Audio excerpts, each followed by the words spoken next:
Pues si les parece, vamos a iniciar para tratar de robarle unos minutos al crono, dado que llevamos un poco de retraso, con la mesa redonda que se denomina Afrontar la transformación es posible con los actuales sistemas de captación y organización de recursos humanos. ¿Quién me acompaña en la mesa de derecha a izquierda? Tenemos al doctor Pedro Padilla Ruiz. Pedro, si me permite tutearte, es doctor en Derecho, miembro del Instituto Complutense de Ciencias de la Administración, del ICA, investigador sobre la gestión del empleo público y la innovación y mejora de la administración pública y sus procesos. Y, según hemos comentado, y aparece en el programa, especialista en evaluación del desempeño. De hecho, ya os avanzo que va a tener un detalle con vosotros de una publicación que recientemente ha llevado a cabo. Y Pedro nos hablará sobre mérito y capacidad en el acceso al empleo público. Bueno, pues continuamos con la ronda de intervenciones. Y en este caso tenemos a Pedro Padilla con la ponencia Mérito y capacidad en el acceso al empleo público.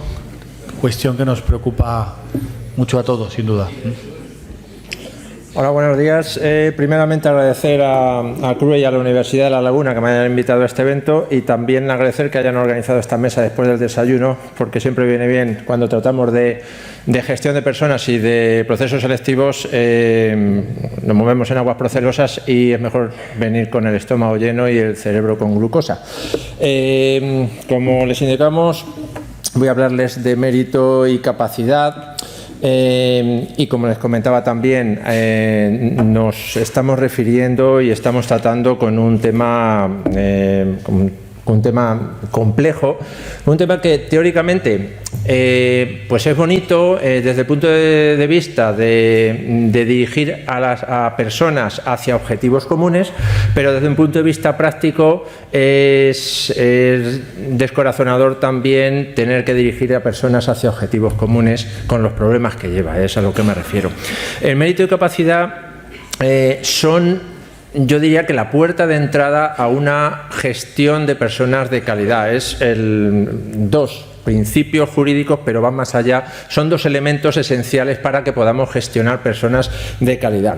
Y incluso me atrevería a decir que estos principios jurídicos, o que estos elementos, que en realidad son materialización del principio de igualdad, por encima estaría el principio de igualdad, y luego se desarrollarían por el constituyente, se desarrollaron en los principios de mérito y capacidad. Si las administraciones públicas en general fuesen, hablando utópicamente, fuesen realmente entidades o organizaciones de calidad extrema, entidades cuasi perfectas, pues no habría que plasmar en términos jurídicos mérito y capacidad.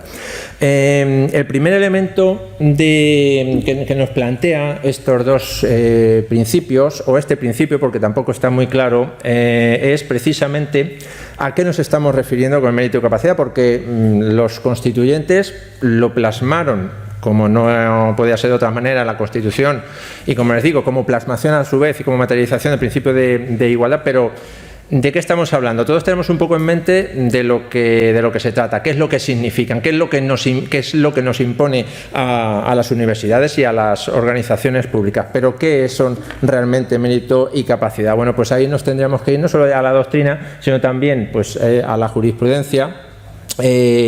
Cuando nos dicen, por ejemplo, en la sentencia que les comento aquí arriba del Tribunal Constitucional, que es una frase hecha que no se ha sabido explicitar o explicar exactamente, que son conceptos jurídicos indeterminados. A los juristas nos gusta mucho eso de los conceptos jurídicos indeterminados, nos da mucha cancha, pero también nos limita, porque luego tenemos que andar con mucho cuidado para que no se echen atrás determinadas actuaciones.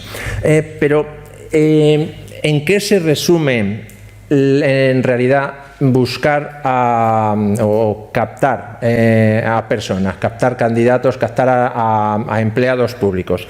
Pues se resume sencillamente en buscar talento. Esta palabra que estamos utilizando en los últimos años y que, bueno, me parece como un mantra, pues es verdad, estamos buscando a los mejores para nuestras organizaciones. Como les decía al principio, la aplicación de procesos selectivos bajo los principios de igualdad, mérito y capacidad son la puerta de entrada para tener una gestión de personas ideal o tratar de que sea lo más perfecta posible. Ya sabemos que la perfección absoluta no existe, por eso tratamos siempre de llevar a cabo procesos de mejora continua. Nunca vamos a llegar a la perfección absoluta, pero siempre es bueno ir mejorando, tratar de aplicar esos procesos. Y en el caso del mérito y capacidad y la gestión que consecuente o subsiguiente de las personas en las organizaciones nos lleva a eso. Vean que hablo también de gestión de personas, digamos que es lo último en los conceptos que ya nos utilizan, la gestión de recursos humanos. Estamos cambiando mucho los conceptos y al final muchas veces estamos hablando de lo mismo, pero de lo que se trata es de dar más importancia al factor humano en las organizaciones. Y aquí les comento también otra sentencia, en este caso del Tribunal Supremo, que nos decía que suponen la carga de acreditar las capacidades, conocimientos e idoneidad exigibles para la función a la que se presta, a la que se aspira. Básicamente es eso, tratamos de buscar a los mejores, nos tenemos que preocupar de crear procesos selectivos que partan de estos principios, pero que en definitiva no basarnos tanto en... A ver si me entienden, no basarnos tanto en principios jurídicos o en garantías, que hay que estar con ellas, sino buscar, apoyándonos en eso y cumpliendo esas garantías, buscar al mejor personal que podamos para dar un servicio de calidad. Y hablando de servicio de calidad, todos conocen el acrónimo, estas iniciales, Servicio Público, SP, pero que yo transformaría también en servicios y personas, que son, desde mi punto de vista, dos elementos fundamentales en cualquier organización. Los servicios, los bienes y servicios o los productos que cada organización pública o privada presenta o tiene en el mercado, lo que ofrecen esos servicios en el caso de las universidades, en el caso de otras administraciones, y las personas. Sin un buen equipo humano, todos sabemos que una organización no puede funcionar, al igual que sin un buen producto o un buen servicio, pero los servicios precisamente lo hacen las personas. Entonces hay que cuidar muy bien ese capital humano. Y a la hora de seleccionar o a la hora de captar ese personal, me gustó esta frase: puedes enseñar a un pavo a trepar, pero es más fácil contratar a una ardilla. Y nos viene muy al caso, porque sí, podemos buscar, podría decirse, podemos buscar a cualquiera, y quizá en España somos muy aficionados pues los chapucillas que nos buscan cuando vamos yo qué sé, tenemos un problema de fontanero, por fulanito que se apaña muy bien. No, hay que buscar como decía, talento, y afortunadamente cada vez los jóvenes están más preparados, y lo que debemos buscar es de todos esos candidatos hay que contratar a la ardilla, en este caso, al que mejor sepa trepar, el que mejor sepa hacer lo que buscamos. Y por eso mis compañeros, los compañeros que me han precedido, pues hablaban de las RPT, de tener buenos perfiles y de trabajo también, como les diré ahora a continuación, trabajo por competencias. Hay que buscar los perfiles, hay que tener muy claras esas valoraciones de puesto de trabajo, hay que tener esas RPT, profesiogramas, documentos similares, para saber exactamente qué perfil necesitamos y plasmarlo luego cuando requiramos seleccionar personas, saber exactamente qué tipo de persona necesitamos. Adecuar el proceso selectivo, adecuar el mérito y la capacidad al tipo de puesto que va a desempeñar esa persona o a la plaza que va a llevar a cabo, conociendo bien, y esto es esencial, conocer bien las funciones de ese puesto. Pues bien, el mérito y la capacidad no debemos plantearlo solamente como una exigencia legal, es una exigencia real desde el punto de vista de captar el talento, de captar a los mejores, como les decía, y también conlleva atraerlos y retenerlos. Hoy en día Las administraciones públicas tienen quizá una ventaja que en algunos casos, que es el trabajo para toda la vida. Estamos hablando de funcionarios de carrera o de personal laboral fijo, pero ya no es siempre eso, ya no es eso lo que van buscando exclusivamente los jóvenes. Hay un gran porcentaje que buscan el trabajo para toda la vida, pero ya van exigiendo otras cosas. Aquí les pongo un pequeño listado me baso en la 7ª encuesta sobre la felicidad en el trabajo, de lo que buscan los jóvenes. Como ven, un buen ambiente laboral, no solamente un entorno de compañerismo, que es muy importante, sino incluso en algunas ocasiones ambientes adecuados, una buena iluminación y tal. Lo que pasa es que, por desgracia, muchas veces cuando alguien accede a un puesto en la administración, en alguna empresa, sobre todo en la administración, se presenta a la plaza y no conoce, hasta que no llega el primer día no conoce el puesto que va a tener, se llega con la sorpresa de, bueno, pues del ambiente que va a tener. Eso muchas veces es muy difícil de conocer.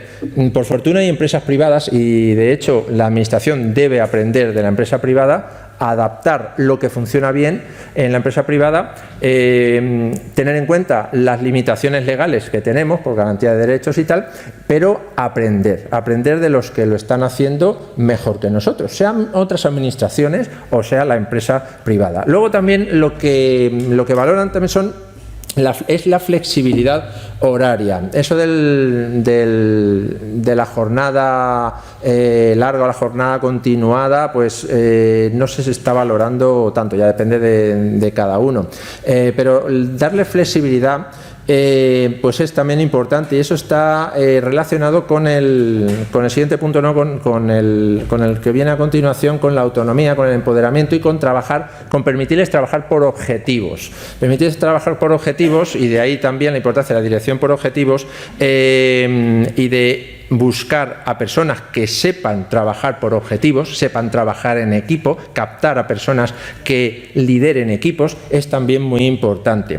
Tener también un buen jefe, un buen líder, y también lo demandan, la autonomía y el empoderamiento. Y luego estaría en quinto lugar estaría el salario. El salario, bueno, pues no es un motivador de primer orden, ya saben, conocen la pirámide de las motivaciones. Es un elemento que, bueno, todos trabajamos por un salario, pero una vez que están cubiertas las necesidades básicas ya buscamos otras cosas. Entonces hay que tener en cuenta no solamente lo que necesitamos nosotros como organizaciones y qué perfil vamos a buscar, sino también tener en cuenta que hay competencia y que tenemos que atraer a esas personas, ofrecerles algo. Ya no vale, como les decía, con el trabajo para toda la vida. Y luego hay un estudio, es un poco antiguo, es del año 2006, del CIS, Estudio sobre Funcionarios Públicos, que había concluido que el 42% de las personas busca estabilidad en el trabajo cuando busca un trabajo en general, un trabajo en la administración, y que el 4%, solo el 4%, es vocacional. También habría que explotar eso, la vocación de servicio público, puesto que estamos dando un servicio público, habría que intentar atraer, mejorar, fomentar esa vocación. La universidad, en este sentido, como os pongo aquí, es punta de lanza del desarrollo de nuestra sociedad. Es la que forma a nuestros líderes, a nuestros profesionales del futuro, y por lo tanto requiere, y es una exigencia que tiene, no es un lujo que se pueda permitir, es una necesidad de tener a los mejores profesionales para que formen a esos líderes y a esos profesionales del futuro. Y aquí yo les quería aprovechar la matriz DAFO, para que todos conocerán, adaptada un poquito y muy simplificada, adaptada a lo que estamos hablando, a mérito y capacidad para el acceso al empleo público. En lo que serían las debilidades, bueno, pues todas o casi todas las universidades tienen problemas de financiación. Aquí, aunque siempre es importante, no me quiero centrar en eso, ni voy a hablar de eso. En cuanto a las amenazas, estaría también la competencia entre universidades. Querámoslo o no, bueno, pues hay rankings, todas tratan de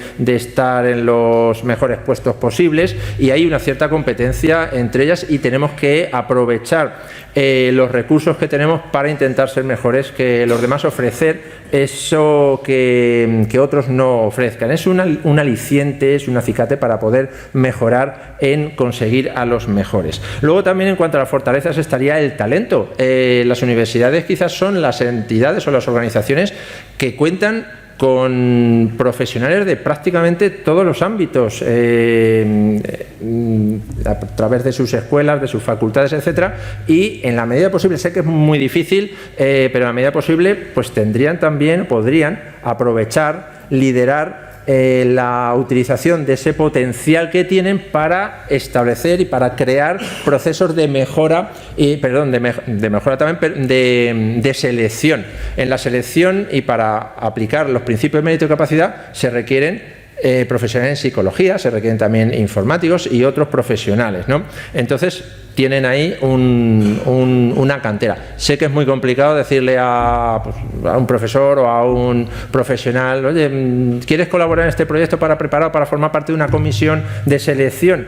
Pero bueno, ahí está la idea que les quiero hacer llegar, que tenemos el talento ya y tenemos que aprovecharlo para que nos ayude a formar y a seleccionar otros talentos. Y luego, en cuanto a las oportunidades, pues hay una cierta demanda por parte de los jóvenes para realizar estudios universitarios, y siempre van a tratar de buscar la universidad, la mejor universidad, la que les ofrezca mejores servicios, también la que esté a lo mejor más cerca de sus hogares, pero es una oportunidad también esa clientela potencial a la hora de buscar a buenos profesores, buscar a buenos profesionales en general que den esos servicios y que presten esos servicios en nuestras universidades. Los principios de mérito y capacidad no son obviamente los únicos aplicables. Aquí hemos de recordar el artículo 55.2 del EBEP, que establece los principios de publicidad en la convocatoria y en las bases, de transparencia. Muchas veces, en general, en las administraciones pues tendemos a no ser demasiado transparentes y debemos, no solo porque la ley nos obliga, sino para evitar problemas posteriores y para dar una imagen de transparencia, una imagen de que hacemos las cosas de manera seria. También hay problemas,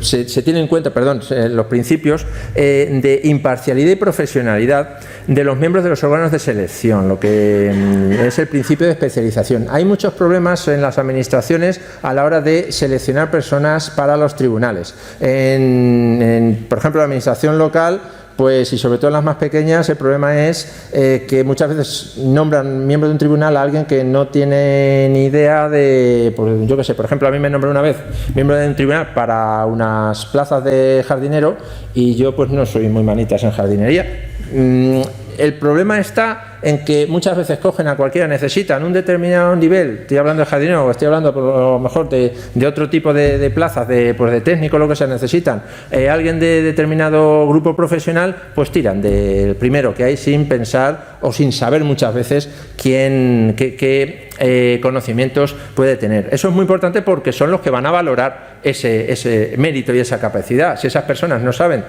o no se asesoran, al menos no hay asesores en esos tribunales que les informen y que les ayuden a elegir, pues ahí tenemos un problema, muy, muy importante. Luego también está el principio de la independencia y la discrecionalidad, y aquí, bueno, pues los tribunales han hablado también del criterio de la no reversibilidad de la discrecionalidad administrativa. Dejan mucho margen de actuación a los tribunales de las oposiciones o de los procesos selectivos, y bueno, pues y es un principio que hay que tener en cuenta y que hay que respetar, y tanto independencia como la discrecionalidad técnica tienen un gran margen de actuación, pero hay que basarse y hay que cumplir los principios de mérito y capacidad, publicidad, etcétera, todos los principios que afectan a la selección. Luego está también, y muy importante, la adecuación entre el contenido de los procesos selectivos y el perfil de puesto de trabajo. Y aquí es muy importante tener RPTs, profesiogramas o el documento que corresponda, saber exactamente cuál es el perfil de ese puesto de trabajo, porque si no tenemos esa base no vamos a poder realizar un proceso selectivo en condiciones, no vamos a saber exactamente qué es lo que necesitamos. Y luego también está la agilidad y la eficacia en los procedimientos. Como decían antes, se puede alargar un procedimiento 2 años o más. Bueno, las carencias de los procesos, voy un poquito más rápido porque ya me están Ya me están llamando la atención. Bueno, las carencias de los modelos actuales de recursos humanos, pues seguro que las conocen todos. Inexistencia de eficiente planificación estratégica de recursos humanos. Para poder seleccionar y para poder llevar a cabo toda la gestión necesitamos planificar. La falta o inadecuación de las RPTs, la inadecuada o nula política de incentivos, la ausencia de cultura organizacional, es muy importante también crear cultura organizacional, o la inaplicación de sistemas de evaluación del desempeño, que son una parte también nuclear en la gestión de personas, desde incluso el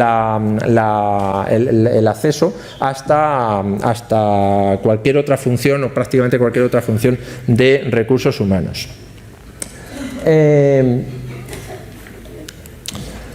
Para poder aplicar estos principios de mérito y capacidad, primero, como decía, debemos tener claros los méritos y capacidades que necesitamos, y después ya establecer los modelos de mérito y capacidad, los modelos selectivos. ¿Y qué se busca en estos modelos actuales? Pues capacidad de relación y análisis. Estamos hablando sobre todo de competencias, ya no tanto de pruebas memorísticas, de leerse o de aprenderse las leyes o los manuales, porque luego en la práctica, si necesitamos conocer qué artículo, qué ley se aplica, nos vamos a ir a internet y la vamos a encontrar. Capacidad de relación y análisis, como les digo, conocimientos adquiridos, expresión oral o escrita, que también nos aporta muchísima información sobre la persona, sobre el candidato, pensamiento crítico, liderazgo también para liderar equipos, trabajo en equipo, capacidad de síntesis y de comprensión, trabajo por objetivos, incluso idiomas o utilización de las TIC, de las tecnologías de la información y la comunicación.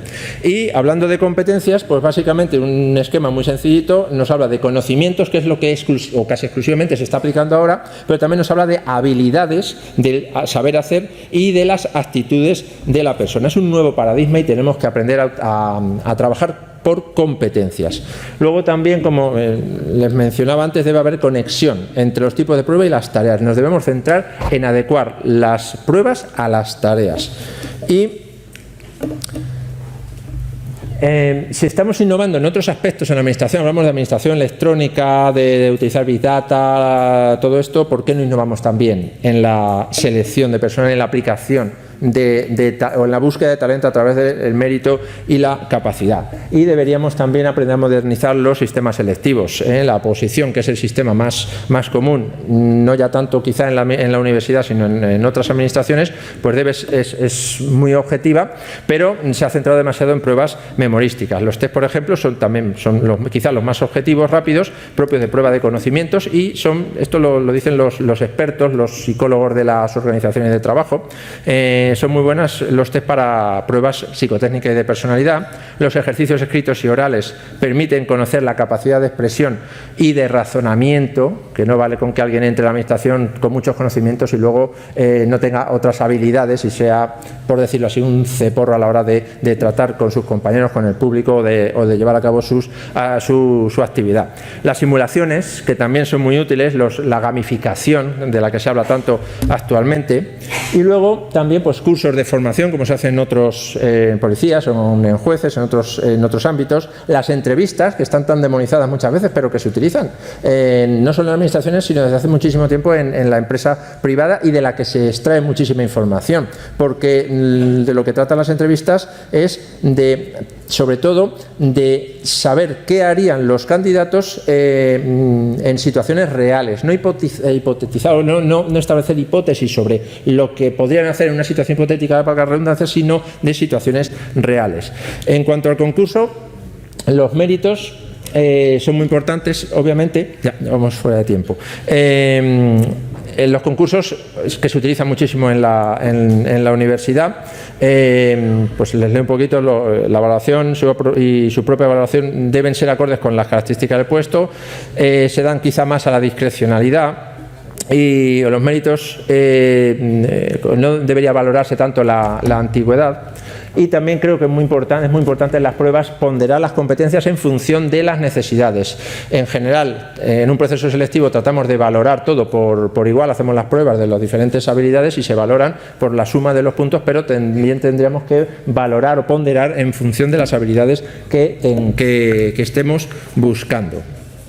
Pues ya con esto prácticamente acabo. Aquí viene un estudio de Salgado Velo, sobre los distintos elementos y la fiabilidad y validez que tienen a la hora de realizar las pruebas selectivas, la entrevista conductual estructurada, que es quizá la que más fiabilidad ofrece, y otros elementos de los procesos selectivos. Y a ver si esto va. Y aquí, para finalizar, tendríamos el mérito y la capacidad como elemento central y con el que se relacionan todos esos demás elementos o todos esos demás conceptos: misión y visión de la administración, planificación estratégica de recursos humanos, la transparencia, la eficacia y la eficiencia, la retención de talento, y abajo les he puesto también la evaluación de desempeño, que creo que es muy importante y en la cual llevo a cabo mis investigaciones. Y para finalizar les voy a dejar, y lo que les comentaba el moderador al principio, les voy a saquear con mi estudio que publiqué sobre gestión de empleo público, y en concreto sobre la evaluación del desempeño. Se lo pueden descargar, yo creo que a partir del miércoles lo tendré disponible ahí en mi página web, pedropadillaruiz.es/CRUE, y espero que les pueda aportar algunas ideas de lo que son las conclusiones de mi investigación. Muchísimas gracias.